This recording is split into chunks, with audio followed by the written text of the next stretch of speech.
do you know of any living organism, anything that you can base yourself on, that grows indefinitely? Is it just inside the head of corporations? I was sitting with my friend Arend, and he told me about Ricardo Semler, and I was struck by the idea and the story about what this guy did. How do you move to an age of wisdom? How do you move to an organization that is much wiser than smart? I read the book like 10 years ago, and it really inspired me of how could we differently manage companies.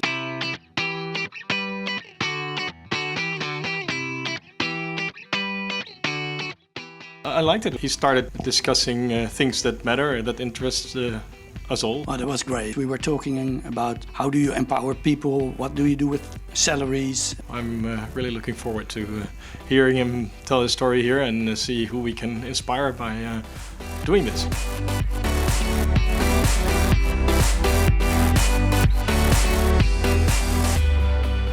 I'm curious, I hope to be surprised.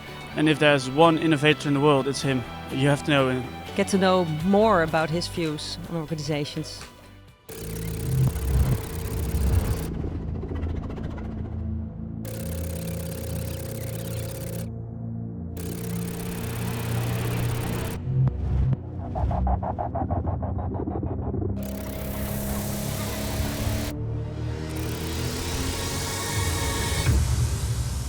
It's an honor to introduce to you our guest of honor.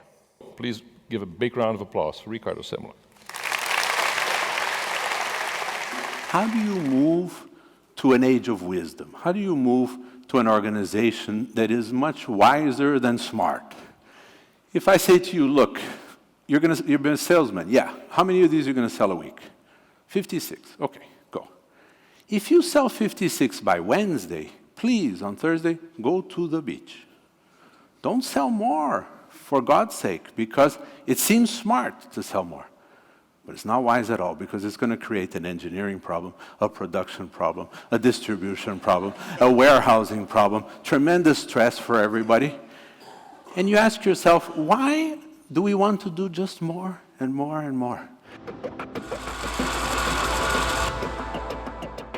And we're the ones who created this very simplistic form and this idea that these adults that are coming from schools and universities, that they don't know, that we have to tell them everything, where they're going to be, how to train them, and so forth. It's a very silly idea. It will nevertheless change. I think we will, within 15, 20 years, will remember a time when we were building headquarters and we were bringing people in and telling them what to do, etc., because the new generations find that it makes no sense whatsoever. And it's them they're the ones who are going to make the change. And that we've finally gotten to a point where wisdom is starting to become much more important than being smart, and smart is not enough. And that companies are running out very quickly of steam because smart has to be every time quicker. And that, in the end, is this idea of organizing for wisdom is, in the end, what I wanted to leave you with. Thank you.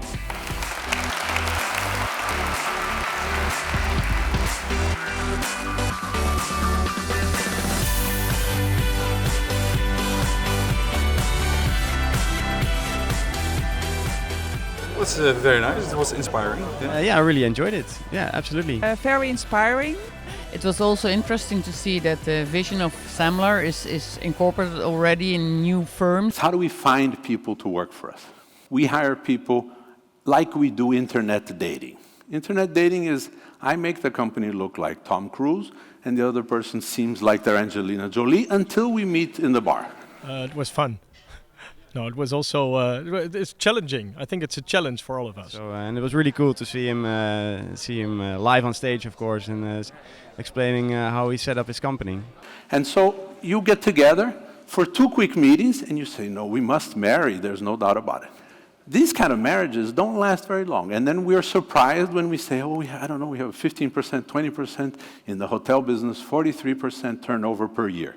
But a wise idea is to have an organization that is a cross-cut of humanity. Because humanity, for these hundreds of thousands of generations, has figured out that if 4% of the world is lazy, 4% of your workers have to be lazy.